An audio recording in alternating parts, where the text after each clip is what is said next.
എല്ലാവർക്കും പെറ്റൽസിന്റെ മറ്റൊരു വീഡിയോയിലേക്ക് സ്വാഗതം. അപ്പോൾ കുറച്ച് ദിവസമായിട്ട് നല്ല ബ്രേക്ക് വരുന്നുണ്ട്, അറിയാം. കുറച്ചും കൂടിയും പണികൾ ബാക്കിയുണ്ടായിരുന്നു, അപ്പോൾ അതുകൊണ്ടാണ്. അപ്പോൾ ഇന്ന് നമ്മൾ നമ്മുടെ കുറച്ച് ഐറ്റംസ് കാണിക്കാം. മെറ്റീരിയൽസും ഉണ്ടാവും, ടോപ്സും ഉണ്ടാവും. അപ്പോൾ നമ്മൾ ആദ്യം കാണിക്കുന്നത് ഇപ്പോൾ ഡിസ്പാച്ച് ചെയ്യാൻ വെച്ചിട്ടുള്ളൊരു ഐറ്റം ആണ്. ആക്ച്വലി ഇത് ചെറുതായിട്ട് പാളിപ്പോയൊരു ഐറ്റം ആണ്. എയർലൈനാണ് എന്നുള്ളത് കസ്റ്റമറും പറഞ്ഞിട്ടുണ്ടായിരുന്നു, ഞാനും പറഞ്ഞിട്ടുണ്ടായിരുന്നു. നമ്മുടെ ടൈലർ നമ്മുടെ എന്താ പറയുക, ആളുടെ ഫാമിലി ഫംഗ്ഷൻ ആയിട്ട് ഒരു ഫ്യൂ ഡേയ്സിന് ബ്രേക്ക് എടുത്തേക്കുമായിരുന്നു. അപ്പോൾ ഓൾറെഡി ഞാൻ കമ്മിറ്റ് ചെയ്ത വർക്ക് ആയതുകൊണ്ട് ഞാനത് പുറത്ത് കൊടുക്കുകയും ചെയ്തേ. ഒരുപാട് തവണ ഞാൻ പറഞ്ഞതാണ്, എയർലൈനാണ് വിത്ത് ഫോട്ടോ എല്ലാം കസ്റ്റമർ അയച്ചത് അതുപോലെ കാണിച്ചു കൊടുത്തതാണ്. പക്ഷേ ഐറ്റം പാളിപ്പോയി. എയർലൈനായിട്ട് എനിക്ക് കിട്ടിയില്ല, സ്ലിറ്റഡ് ആയിട്ടാണ് കിട്ടിയത്. പക്ഷെ ഫാബ്രിക് നല്ല ഫാബ്രിക് ആയിരുന്നു. ഞാനും ഒരുപാട് എക്സ്പെക്ട് ചെയ്തൊരു ഐറ്റം ആയിരുന്നു. പറഞ്ഞിട്ട് കാര്യമില്ല, പാളിപ്പോയി. ഇതിപ്പോൾ സ്ലിറ്റഡ് ആയിട്ട് സൽവാറിന്റെ ടോപ്പ് പോലെയാണ് ഐറ്റം വന്നിട്ടുള്ളത്. കുർത്തി ടോപ്പ് പോലെ ആയിപ്പോയി. എയർലൈനായിട്ട് ഉടുപ്പടിക്കാൻ എടുത്ത തുണിയായിരുന്നു. അപ്പൊ എന്താണെങ്കിലും ജസ്റ്റ് ഒന്ന് കാണിക്കാൻ ഓർത്തു. അപ്പൊ ഇതാണ് ഐറ്റം. ക്ലോസർ വ്യൂ കാണിക്കാം. യെല്ലോ ആണ് കേട്ടോ എംബ്രോയിഡറി വന്നിട്ടുള്ള, നല്ല പതിഞ്ഞ ടൈപ്പാണ്. കോട്ടൺ ആണ് ഫാബ്രിക്. ഇതിന്റെ തന്നെ ഒരുപാട് കളർ ഷെയ്ഡ്സ് അവൈലബിൾ ആണ്. ഇതിന്റെ തന്നെ എംബ്രോയിഡറിയിൽ ചെറിയ വേരിയേഷൻസ് വരും. ആ വർക്കിന്റെ ക്വാളിറ്റിയിൽ ചെറിയ വേരിയേഷൻസ് വരുമ്പോൾ പ്രൈസിലും വേരിയേഷൻ വരുന്നുണ്ട്. ഇത് കുറച്ച് കൂടിയതായി പോയി. അപ്പൊ ഇതാണ് ഒരു ഐറ്റം വന്നിട്ടുള്ളത്. ഇത് ഡിസ്പാച്ച് ചെയ്യാൻ പോകും. പിന്നെ ഞാനിപ്പോൾ ഇത് ഡിസ്പാച്ച് ചെയ്യാന്ന് പറഞ്ഞത്, നമ്മൾ കസ്റ്റമറിനോട് ഓൾറെഡി കമ്മ്യൂണിക്കേറ്റ് ചെയ്ത് ആളുടെ ഫീഡ്ബാക്ക് അല്ലെങ്കിൽ ആൾ എന്താണോ പറയുന്നത്, മീൻസ് ഞാൻ പറഞ്ഞായിരുന്നു ഞാൻ വേറെ ചെയ്ത് തരാന്നുള്ളത്. പക്ഷെ എന്താ പറയാ, നമുക്ക് സമയത്തിന്റെ കുറച്ച് ഇതുണ്ട്. പിന്നെ ആൾക്ക് ഇന്ന് തന്നെ ഡിസ്പാച്ച് ചെയ്യണം എന്നുള്ളത് കൊണ്ട് ഞാനിത് ഡിസ്പാച്ച് ചെയ്യാണ്. പിന്നെ ഒരു ഐറ്റം ഉള്ളത് ഈ ഒരു ഐറ്റം ആണ്. കോട്ടന്റെ നോർമൽ കുർത്തി പോലെ സ്റ്റിച്ച് ചെയ്തിട്ടുള്ള ഒരു ഐറ്റം ആണ്. ഇതാണ് കേട്ടോ. ജസ്റ്റ് ലൈൻസ് ഡാർക്ക് പിങ്ക് ആണ്. ഞാനിത് വീഡിയോയിൽ ഇൻക്ലൂഡ് ചെയ്യാനുള്ള കാരണം എന്താണെന്ന് വെച്ചാൽ നമ്മുടെ നല്ല വശം മാത്രമല്ലല്ലോ, നമുക്ക് ഇതിപ്പോ ബാഡ് സൈഡ് എന്നുള്ളത് പറയാൻ പറ്റില്ല ഒരിക്കലും. എന്നിരുന്നാൽ കൂടി നമുക്ക് വരുന്ന അബദ്ധങ്ങൾ അല്ലെങ്കിൽ നമുക്ക് ഇതുപോലെയും പണി കിട്ടാറുണ്ട് എന്നുള്ളത് ജസ്റ്റ് ഒന്ന് കമ്മ്യൂണിക്കേറ്റ് ചെയ്തതാണ്. കാരണം നമുക്ക് നമ്മുടെ ഇതിപ്പോ ആക്ച്വലി ഞാൻ ഇവിടെ സ്റ്റിച്ചിങ് മുമ്പ് ഇല്ലാതിരുന്നതിന്റെ റീസൺ എന്ന് പറഞ്ഞാൽ, നമുക്ക് അങ്ങനെ ബൾക്കായിട്ട് കുറേ ഓർഡേഴ്സ് കാര്യങ്ങൾ അതൊന്നും ചെയ്യാനുള്ള പ്ലാൻ ഇപ്പൊ ഉണ്ടായിരുന്നില്ല.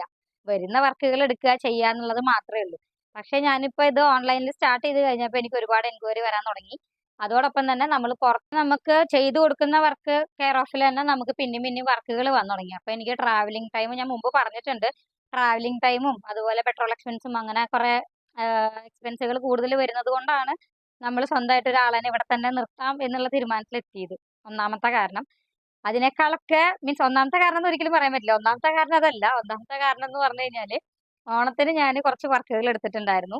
ബൾക്കായിട്ടുള്ള വർക്കും ഉണ്ടായിരുന്നു, അല്ലാത്തത് ഉണ്ടായിരുന്നു. അപ്പൊ നമ്മുടെ ടൈപ്പ് ആയിട്ടുള്ള ടീംസ് ഉണ്ടായിരുന്നു. അവർക്ക് ഞാൻ ഹോസ്പിറ്റലൈസ്ഡ് ആയത് ഞാൻ മുമ്പത്തെ അന്നത്തെ വീഡിയോയിൽ ഞാൻ പറഞ്ഞിട്ടുണ്ട്. അപ്പൊ ആ ഒരു ഹോസ്പിറ്റലൈസ്ഡ് ആവണതിന്റെ മുമ്പ് തന്നെ, മീൻസ് എന്നാണ് ഞാൻ ഡിസ്ചാർജ് ആവുക എന്നുള്ളത് എനിക്ക് പോലും അറിയാത്തൊരു സിറ്റുവേഷനിലാണ് ഞാൻ പോയിട്ടുണ്ടായിരുന്നത്. ഈ വീഡിയോ ഇതിലിപ്പോ സ്റ്റാർട്ട് ആവണതിന്റെ കുറച്ച് നാൾ മുമ്പ് ഞാൻ ബെഡഡ് ആയിരുന്നു. അപ്പോൾ എനിക്ക് കുറച്ച് ഹെൽത്ത് ഇഷ്യൂസും കാര്യങ്ങളൊക്കെ ഉണ്ടായിരുന്നു. അതുകൊണ്ടാണ് ഈ സ്റ്റിച്ചിങ് ഇപ്പോൾ സ്റ്റാർട്ട് ചെയ്യുന്നില്ല എന്നുള്ള തീരുമാനത്തെത്താനുള്ള കാരണം, എനിക്ക് എൻ്റെ ആരോഗ്യപരമായിട്ടുള്ള പ്രശ്നങ്ങൾ ഉള്ളത് കൊണ്ടാണ് ഞാൻ ഇപ്പോൾ ഇതിലേക്ക് ഇറങ്ങണ്ട എന്ന് വിചാരിച്ചിട്ടാണ് വരുന്ന ഓർഡറുകൾ മാത്രം എടുത്തിരുന്നത്.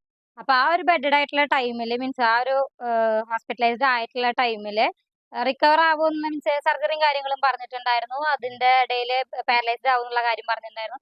അപ്പൊ അങ്ങനെയൊക്കെ വന്നപ്പോഴാണ് ഞാൻ കുറച്ചുകൂടി ട്രീറ്റ്മെന്റിന് കൂടുതൽ ഫോക്കസ് കൊടുത്ത് കാര്യങ്ങളൊക്കെ ചെയ്യാൻ തുടങ്ങിയത്. അപ്പൊ ആ ഒരു കാര്യം കഴിഞ്ഞതിന് ശേഷം ഈ പറഞ്ഞ ഞാൻ 1 മന്ത് ബിഫോർ ഓണത്തിന്റെ ഒരു മാസം 1.5 മാസം മുമ്പ് ഞാൻ ഈ ഐറ്റങ്ങളൊക്കെ തയ്ക്കാനുള്ള മെഷർമെന്റും കാര്യങ്ങളും എല്ലാം പറഞ്ഞ് ഏൽപ്പിച്ചിട്ട് കൊടുത്ത് പോകുന്നൊരു സാധനമാണ് ഞാൻ അപ്പൊ ആ ഒരു ടൈമിൽ നമുക്ക് ഈ പറഞ്ഞ നമ്മൾ മുൻകൂട്ടി കൊടുത്ത് ഏൽപ്പിച്ചിട്ടുള്ള ഒരു സാധനമാണ്. അപ്പോൾ ആ ഒരു സാധനം നമുക്ക് 1 വീക്ക് കഴിഞ്ഞു, 2 വീക്ക് കഴിഞ്ഞു. പിന്നെ ഓണത്തിന് സമയം ഉണ്ടായിരുന്നു. നമ്മൾ എല്ലാ ദിവസവും വിളിക്കുന്നുണ്ട്, ഫോളോ അപ്പ് ചെയ്യുന്നുണ്ട്, എല്ലാ കാര്യങ്ങളും ചെയ്യുന്നുണ്ട്. എല്ലാം കഴിഞ്ഞ ഓണത്തിന്റെ ഒരു ഫ്യൂ ഡേയ്സ് മുമ്പ് പറയാണ്, ഞങ്ങൾക്ക് അത് ചെയ്യാൻ പറ്റില്ല, ഞങ്ങൾക്ക് വേറെ കുറെ ഓർഡറുകൾ ഞങ്ങൾ എടുത്തിട്ടുണ്ട്, സോ ചെയ്യാൻ പറ്റില്ല എന്ന് പറഞ്ഞു. പിന്നെ എൻ്റെ ചെയ്തിട്ടുള്ള കുറച്ച് വർക്ക്സ് കൊളാക്കി തന്നു. എന്നിട്ട് ഞാൻ പിന്നെ എക്സ്ട്രാ സെപ്പറേറ്റ് ഞാൻ ടൗണിൽ പോയി എമർജൻസിയിൽ കൊടുത്ത്, നമ്മൾ കസ്റ്റമറിനോട് ഓൾറെഡി നമ്മൾ വർക്കിന്റെ ഡെലിവറി ടൈമും അതുപോലെ തന്നെ എത്രയാവും എമൗണ്ട് എന്നൊക്കെ മുൻകൂട്ടി പറഞ്ഞിട്ടുണ്ടാവും. അപ്പൊ ആ പറഞ്ഞിട്ട് നമ്മൾ പിന്നെ കൂട്ടി പറയണത് ശരിയല്ലല്ലോ. അപ്പൊ അത് കാരണം നമ്മൾ എക്സ്ട്രാ ഒരു വട്ടം പോയി തീരേണ്ട കാര്യം 4 വട്ടം പോകേണ്ടി വന്നു. അപ്പൊ ആ പെട്രോൾ എക്സ്പെൻസും അതുപോലെ ഈ സ്റ്റിച്ചിങ്ങിന് വന്നിട്ടുള്ള ഡബിൾ ചാർജും എല്ലാം നമ്മുടെ കയ്യിൽ എടുക്കേണ്ടി വന്നു. അപ്പൊ അത് നമ്മൾ കസ്റ്റമറോട് പറഞ്ഞിട്ടില്ല, കാരണം എന്റെ ഭാഗത്ത് നിന്ന് വന്ന മിസ്റ്റേക്ക് ആണ്. സോ നമുക്കത് ഒരിക്കലും അവരോട് അടുത്ത് നമുക്കത് ഷെയർ ചെയ്യാനോ അല്ലെങ്കിൽ നമ്മൾ അവരോട് പൈസ ചോദിക്കുന്നതോ ശരിയല്ല. അപ്പൊ അങ്ങനെയാണ് ഞാൻ ആ ഒരു ടൈമില് സ്ട്രെസ് ലെവല് അത്യാവശ്യം നല്ല കൂടി, അതുപോലെ തന്നെ ടെൻഷൻ അടിക്കുന്നത് വേറെ, പിന്നെ നമ്മൾ പറയില്ലേ, എനിക്ക് എന്നെ സംബന്ധിച്ചിടത്തോളം ഞാനൊരു വർക്ക് ഏറ്റെടുത്തിട്ടുണ്ടെങ്കിൽ കസ്റ്റമറിന്റെ കയ്യിലേക്ക് എത്തുന്നതിന് മുമ്പ് എനിക്കൊരു സെൽഫ് സാറ്റിസ്ഫാക്ഷൻ എന്ന് പറഞ്ഞ സാധനം എനിക്ക് കിട്ടണം. അതായത് ഞാൻ ഹാപ്പി ആണെങ്കിലാണ് എനിക്ക് ആ ഒരു കോൺഫിഡൻസ് ഉണ്ടാവുള്ളൂ കസ്റ്റമറിന് കൊടുക്കാനായിട്ട്. അപ്പൊ എനിക്ക് പ്രശ്നമില്ല. ഇതിപ്പോ കസ്റ്റമർ ചിലപ്പോൾ കുഴപ്പമുണ്ടാവില്ല, ഇറ്റ്സ് ഓക്കെ എന്ന് ചിലപ്പോൾ പറയും, ചിലപ്പോൾ അറിയണവരായിരിക്കും, ചിലപ്പോൾ കുഴപ്പമില്ല എന്ന് പറയും. പക്ഷെ എന്നിരുന്നാൽ കൂടി അങ്ങനെയല്ല, എനിക്കത് കണ്ടിട്ട് നമ്മൾ പറയില്ലേ, ആ ഒരു സാധനത്തിൽ അപ്പോ നിങ്ങൾക്കത് മനസ്സിലാവുമെന്ന് വിചാരിക്കുന്നു ആ ഒരു ഫീൽ എന്താണെന്നുള്ളത്. അപ്പൊ എങ്കിൽ മാത്രമാണ് എനിക്ക് കസ്റ്റമർ ഓക്കെ എന്ന് പറഞ്ഞാൽ ഞാൻ ഹാപ്പി ആയിരിക്കില്ല. കാരണം എന്റെ മനസ്സിൽ അത് കുറച്ച് നാളത് അങ്ങനെ അലട്ടിക്കൊണ്ടിരിക്കും. പിന്നെ അവർ അടുത്ത വർക്ക് തന്ന് അത് നമുക്ക് ഓക്കെ ആക്കി കൊടുക്കണ വരെ നമുക്ക് ആ ഒരു ഉള്ളിൽ ആ ഒരു ചെറിയൊരു കുത്തലുണ്ടാവും. അവരൊന്നും പറഞ്ഞില്ല, എന്നാലും നമുക്കത് അങ്ങനെ ഒരു എന്റെ മനസ്സിൽ അങ്ങനെയുണ്ട്. പിന്നെ അതുപോലെ തന്നെ നമ്മുടെ ഓൾറെഡി പർച്ചേസ് ചെയ്തിട്ടുള്ള ആളുകൾക്ക് അറിയാം. ചില ആളുകൾ വിരലിലെണ്ണാവുന്ന ഒന്നോ രണ്ടോ ആൾക്കാർ മാത്രം പ്രൊഡക്റ്റ് ഇഷ്ടമായിട്ടില്ല എന്ന് പറഞ്ഞു, ഞാനത് റിട്ടേൺ തന്നോളാൻ പറഞ്ഞു, റിട്ടേൺ തന്നു. ഇതുവരെ നമ്മൾ ഡിസ്പാച്ച് ചെയ്തതിൽ ആകെ 2 ഐറ്റം ആണ് നമുക്കത് റിട്ടേൺ വന്നിട്ടുള്ളൂ. ആ 2 റിട്ടേൺ വരാനുള്ള റീസൺ എന്ന് പറഞ്ഞു കഴിഞ്ഞാൽ, ഒരെണ്ണം കളർ കണ്ട പോലെയല്ല. ഞാൻ ഓൾറെഡി പറയാറുണ്ട് വീഡിയോയിൽ കാണുമ്പോൾ ഡേ ലൈറ്റ് നൈറ്റ് ലൈറ്റ് ആ ഒരു സംഭവത്തിന്റെ വ്യത്യാസം. അപ്പൊ ആ ഒരു ഇതില് ഷെയ്ഡ് കറക്റ്റ് അല്ല എന്ന് പറഞ്ഞു, ഞാനത് റിട്ടേൺ ചെയ്തോളാൻ പറഞ്ഞു, റിട്ടേൺ ചെയ്തു. ആ റെസിപ്റ്റ് എനിക്ക് അയച്ചു. ആയിട്ട് എന്റെ കയ്യിൽ കിട്ടിയതും ഞാൻ ആ പൈസ റീഫണ്ട് ചെയ്ത് കൊടുത്തിട്ടുണ്ട്. ഞാൻ എല്ലാവരും എന്നോട് പറഞ്ഞു ഇതിന്റെ റീഫണ്ട് പോളിസി വെക്കണേന്നുള്ളത്. ഞാൻ വെക്കാറുണ്ട്. കാരണം നമ്മളൊരാളെ അടിച്ചേൽപ്പിച്ചിട്ട് കൊടുക്കേണ്ട ഒരു സാധനമല്ല, എനിക്കത് നിർബന്ധമുള്ള കാര്യമാണ്. അത് റിട്ടേൺ ഓപ്ഷൻ ഈ പറഞ്ഞ പോലെ വെറുതെ റിട്ടേൺ ഓപ്ഷൻ അങ്ങനെയല്ല, കുറെ ദിവസം കഴിഞ്ഞിട്ടുള്ളതല്ല. ആയിട്ട് നിങ്ങളുടെ കയ്യിൽ കിട്ടി, നിങ്ങൾക്ക് അത് ഇഷ്ടപ്പെട്ടില്ല, വിത്തിൻ നെക്സ്റ്റ് ഡേ ആണെങ്കിൽ നെക്സ്റ്റ് ഡേ, അല്ലെങ്കിൽ അപ്പൊ തന്നെ റിട്ടേൺ ചെയ്യുകയാണെങ്കിൽ ഡെഫിനറ്റ്ലി അത് റിട്ടേൺ ചെയ്യാം. ഞാൻ പൈസ റീഫണ്ട് ചെയ്യാറുണ്ട്. നിങ്ങൾ എൻ്റെ തന്നെ വേറെ പ്രൊഡക്റ്റ് മേടിച്ചോളണം എന്നുള്ളത് ഞാൻ ഒരിക്കലും പറയാറില്ല, ഞാൻ ചെയ്യാറുണ്ട്. അത് മേടിച്ചിട്ടുള്ളവർക്ക് അറിയാം, ഈ പറഞ്ഞ റിട്ടേൺ കിട്ടിയിട്ടുള്ളവർക്കും അറിയാം ആ ഒരു കാര്യം. അപ്പൊ അതുകൊണ്ട് തന്നെയാണ് ഞാൻ ഓപ്പൺ ആയിട്ട് പറയുന്നത്. കാരണം എനിക്കതിൽ പേടിക്കേണ്ട കാര്യങ്ങളൊന്നും ഇല്ല. ഞാനത് കറക്റ്റ് ആയിട്ട് ജെന്യുവൻ ആയിട്ടാണ് ഞാൻ ജെന്യുവൻ ആയിട്ട് ചെയ്യുന്ന ഒരു കാര്യം ആയതുകൊണ്ട് തന്നെ തിരിച്ചും അങ്ങനെ ആയിരിക്കണം എന്നുള്ളത് എനിക്ക് നിർബന്ധമുള്ള ഒരു കാര്യമാണ്. അപ്പൊ അതുകൊണ്ടാണ് ഞാൻ ഈ ഒരു കാര്യം ഓപ്പൺ ആയിട്ട് പറയുന്നത്.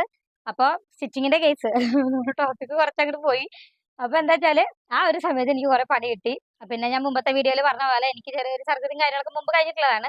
അപ്പൊ അത് റിഗാർഡ് ചെയ്തിട്ട് എനിക്ക് കുറച്ച് ഹെൽത്ത് ഇഷ്യൂസ് ഉള്ളത് കൊണ്ട് തന്നെ ഈ സ്ട്രെസ് ലെവലും ടെൻഷനൊക്കെ കൂടി കഴിഞ്ഞപ്പോൾ ഷുഗർ നന്നായിട്ട് അങ്ങോട്ട് ഷൂട്ട് ചെയ്തു, നല്ല കയറിൽ കയറി. ബിഫോർ സർജറി എനിക്ക് ഓൾറെഡി ഡോക്ടേഴ്സ് എനിക്ക് അന്നേ പറഞ്ഞിട്ടുണ്ട് ഇത് വരാനുള്ള സാധ്യത കൂടുതലാണ്. അപ്പൊ അതുകൊണ്ട് അതിന് കെയർഫുൾ ആയിട്ട് ഇരിക്കേണ്ട കുറച്ച് കാര്യങ്ങളും നമ്മുടെ ലൈഫ് സ്റ്റൈലിലത്തെ കുറച്ച് കാര്യങ്ങളൊക്കെ പറഞ്ഞിട്ടുണ്ട്. ഈ ഒരു കാര്യം വന്നു കഴിഞ്ഞപ്പോൾ ഒന്നും നമുക്ക് കൺട്രോളിലായിരുന്നില്ല, എന്റെ കൺട്രോളിലായിരുന്നില്ല. അപ്പൊ അങ്ങനെ വന്നു കഴിഞ്ഞപ്പോ ഈ ഓണത്തിന്റെ സമയത്ത് ഈ പണി കിട്ടിയത് കൊണ്ട് അന്ന് ഞാൻ തീരുമാനിച്ചു ഹെൽത്ത് ഇഷ്യൂസും കാര്യങ്ങളൊക്കെ അവിടെ മാറ്റി വെച്ച്. പിന്നെ ഓൾറെഡി ട്രീറ്റ്മെന്റ് ഒക്കെ കഴിഞ്ഞു, ഒന്ന് റിക്കവർ ആയി. അപ്പൊ പിന്നെ കുഴപ്പമില്ല, നമുക്ക് ഇവിടെ അങ്ങോട്ട് തുടങ്ങാന്ന് വിചാരിച്ചു. കാരണം ആ ടൈമിൽ ഞാൻ അത്യാവശ്യം അതിലപ്പുറം നമ്മൾ പറയില്ലേ, കസ്റ്റമറിനേക്കാൾ കൂടുതൽ എനിക്കാണ് സങ്കടമായത്. കാരണം ഞാൻ അത്രയും ആഗ്രഹിച്ചിട്ടായിരിക്കും ഓരോ വർക്ക് എടുക്കുക അല്ലെങ്കിൽ ഓരോ കാര്യങ്ങൾ കമ്മിറ്റ് ചെയ്ത് ചെയ്യാൻ. എനിക്കത് ഇഷ്ടമാണ്, ആ ഒരു പ്രൊസീജിയർ എനിക്ക് ഇഷ്ടമാണ്. അതുകൊണ്ടാണ് ഞാൻ ഇതിലേക്ക് അത്രയും ഡെഡിക്കേറ്റഡ് ആയിട്ട് നിൽക്കുന്നത്. അപ്പൊ എന്നിട്ട് നമുക്ക് കിട്ടുന്ന ഔട്ട് നമ്മൾ കാരണമല്ല ഇഷ്യൂ വന്നിട്ടുള്ളത് എങ്കിൽ കൂടി നമ്മൾ അതിന്റെ ഒരു പാർട്ടാണല്ലോ. അപ്പൊ പിന്നെ നമ്മളോട് ജെന്യൂനിറ്റി ഇല്ലാത്തവരുമായിട്ട് നമ്മൾ പിന്നെ മുമ്പോട്ട് പോകുന്നതിൽ അർത്ഥമില്ല. പിന്നെ എന്ന് പറഞ്ഞു കഴിഞ്ഞാൽ പറയുമ്പോ ഒരു 4-5 വർഷത്തെ ഒരു എന്താ പറയാ കോണ്ടാക്ട് ഉള്ള ആളുകളാണ്. പക്ഷെ നമുക്ക് പറയില്ലേ, അവസാനം വെച്ചിട്ട് നമുക്ക് നല്ലൊരു പണി തന്നു എന്ന് പറഞ്ഞപ്പോ പിന്നെ നമുക്ക് അവർക്ക് ഒരു വട്ടം എന്നല്ല പല ആവർത്തി നമ്മൾ ചാൻസസ് കൊടുത്തിട്ടുള്ളതാണ്. സോ വൺ ടൈമിൽ നമ്മൾ ഒറ്റയടിക്ക് അങ്ങോട്ട് കട്ട് ചെയ്ത് സ്റ്റോപ്പ് ചെയ്തിട്ടുള്ള ഒരു കാര്യമല്ല. അപ്പൊ പിന്നെ കരച്ചിൽ മാറി, പിന്നെ ദേഷ്യമായി, വാശിയായി. വാശി വെച്ചാൽ അങ്ങനെയല്ല, നമ്മൾ പറയില്ലേ, അത് നമ്മള് അവരെ ഡിപ്പെൻഡ് ചെയ്യണു എന്നുള്ളൊരു തോന്നൽ അവർക്കുള്ളത് കൊണ്ടല്ലേ. അവര് പറഞ്ഞ കുറച്ച് ടോക്സ് ഉണ്ട്, അതാണ് എനിക്ക് ഏറ്റവും കൂടുതൽ ഹേർട്ട് ചെയ്തത്. കാരണം നമ്മളും പൈസ കൊടുത്തിട്ട് തന്നെയാണ് ചെയ്യണത്, പുളിങ്കുരു അല്ല കൊടുക്കണത്. അപ്പൊ അവര് വേറെ വർക്ക് കമ്മിറ്റ് ചെയ്തിട്ടുണ്ട്. അപ്പൊ എന്താ അവര് കൊടുക്കണം അതേ പൈസ ഞാനും കൊടുക്കണത്. അപ്പൊ നമ്മള് അവരെക്കാൾ മുമ്പ് കൊടുത്തിട്ട് നമുക്കിട്ട് പണിതതാണ്. അതാണ് എനിക്ക് ഏറ്റവും കൂടുതൽ വിഷമമായ കാര്യം. പിന്നെ ഈ പറഞ്ഞ കുറച്ച് കാര്യങ്ങളുണ്ട്, അത് ഫുള്ള് ഞാൻ പറയണില്ല എന്ന് മാത്രം. അപ്പൊ അങ്ങനെ ആ ഒരു കാരണത്തിന്റെ പുറത്താണ്, ആ ഒരു ടൈമിൽ സ്ട്രഗിൾ ചെയ്തിട്ടുള്ള ആ ഒരൊറ്റ കാരണത്തിന്റെ പുറത്ത് ഞാൻ വിചാരിച്ചു ഒരാളിനെ എന്തായാലും നമുക്ക് ഇവിടെ തന്നെ ഇരുത്താം, അതായിരിക്കും ഒന്നുകൂടി കൺവീനിയന്റ് ആവുക എനിക്കും. അപ്പൊ അതുകൊണ്ട് നമ്മള് ആളെ ഇവിടെ അപ്പോയിന്റ്മെന്റ് ഇവിടെ ഫിക്സഡ് ആക്കി. അപ്പൊ നമുക്ക് കുഴപ്പമില്ല, വർക്കുകളും കാര്യങ്ങളൊക്കെ വരുന്നുണ്ട്. അപ്പൊ നമുക്ക് പറയില്ലേ, ആളുടെ ചെറിയൊരു ഗ്യാപ്പ് വന്നു കഴിഞ്ഞപ്പോ നമുക്ക് ഇവരായിട്ട് അത്ര അങ്ങോട്ട് അറിയാം, നന്നായി ചെയ്തിട്ടുണ്ട്, ആ ഒരു ഇതിന്റെ പുറത്ത് കൊടുത്തതാണ്. പക്ഷെ ഈ ഒരു മിസ്റ്റേക്ക് വന്നു, ബാക്കിയുള്ളതൊന്നും കുഴപ്പമില്ല, സ്റ്റിച്ച് ചെയ്തതിനൊന്നും കുഴപ്പമില്ല. പക്ഷെ ഇലയെന്നുള്ളത് സ്ലിറ്റഡ് ആയി. ഞാനിപ്പോ ഇത് ഇത്രയും പറയാനുള്ള കാരണം എന്താ വെച്ചാൽ ഇത്രയൊന്നും പറയണമെന്ന് മുന്നേ വിചാരിച്ചതല്ല. വീഡിയോ സ്റ്റാർട്ട് ചെയ്യുന്ന സമയത്ത് നമ്മൾ പറയില്ലേ, വാലും തുമ്പില്ലാണ്ട് പറഞ്ഞിട്ട് കാര്യമില്ലല്ലോ. നിങ്ങൾക്ക് ആ കാര്യം കറക്റ്റ് ആയിട്ട് ഞാൻ കൺവേ ചെയ്താൽ മാത്രമേ നിങ്ങൾക്കും അത് മനസ്സിലാവുള്ളൂ. അപ്പൊ അത് ഞാൻ ജസ്റ്റ് ഒന്ന് ബ്രീഫ് ചെയ്തേ ഉള്ളൂ. അപ്പൊ അങ്ങനെയാണ്. അപ്പൊ പിന്നെ കുറെ ബ്രേക്ക് ഒക്കെ എടുത്തില്ലേ, അപ്പൊ കാര്യങ്ങളൊക്കെ ജസ്റ്റ് ഒന്ന് പറഞ്ഞു എന്ന് മാത്രം. അപ്പൊ അത്രേ ഉള്ളൂ. അപ്പൊ നമുക്ക് അടുത്ത ഐറ്റം കാണാം. ഇതാണ് ഇത് സ്കേർട്ട്. നമുക്ക് സാറ്റിന്റെ ക്ലോത്ത് ആണ്. ഇതിന്റെ തന്നെ കുറെ വേറെ വേറെ ഫാബ്രിക്സിൽ അവൈലബിൾ ആണ് കേട്ടോ മാർക്കറ്റ്സിൽ. പലതും പല പ്രൈസ് റേഞ്ച് ആണ്. ഞാൻ എപ്പോഴും പറയാറുണ്ട്, ഒരു പ്രൊഡക്റ്റ് നമ്മൾ മാർക്കറ്റിൽ ലോഞ്ച് ആയി കഴിഞ്ഞാൽ അതിന്റെ തന്നെ first quality, second quality, third quality എന്ന് പറഞ്ഞിട്ട് അങ്ങനെ കുറെ വരുന്നുണ്ടാവും. അപ്പൊ ക്വാളിറ്റി അതുപോലെ ഫാബ്രിക് അത് ഡിപ്പെൻഡ് ചെയ്തിട്ടാണ് കോസ്റ്റ് നമുക്ക് വരിക. അപ്പൊ ഇത് സാറ്റിന്റെ ഫാബ്രിക് ആണ് വരുന്നത്, ഇമ്പോർട്ടഡ് ക്വാളിറ്റി ആണ് വരുന്നത്. ഇതിന്റെ പ്രൈസ് 799 ആണ് വരുന്നത്. ഇതിന്റെ തന്നെ ഒരു ഷെയ്ഡും കൂടി അവൈലബിൾ ആണ്. ഇതാണ് കേട്ടോ, നല്ലൊരു ഐറ്റം ആണ്. പിന്നെ ഞാൻ എപ്പോഴും പറയുന്നത് പോലെ ഞാൻ ഹൈറ്റ് കുറവായതുകൊണ്ട് എനിക്കിത് ഫുള്ളാണ്. എന്നെക്കാൾ ഹൈറ്റ് ഉള്ളവരായിരിക്കും നോർമലി ഉണ്ടാവുക. ഹൈറ്റ് ഉള്ളവരാണെന്നുണ്ടെങ്കിൽ ഒരു 3/4 ലെങ്ത് ഉണ്ടാവും. അല്ലാന്നുണ്ടെങ്കിൽ കുറച്ചും കൂടി നല്ല ഹൈറ്റ് ഉള്ളവരാണെങ്കിൽ ഒരു മുട്ടിന്റെ താഴെ നിൽക്കുന്ന ലെവലിലാണ് ഉണ്ടാവുക.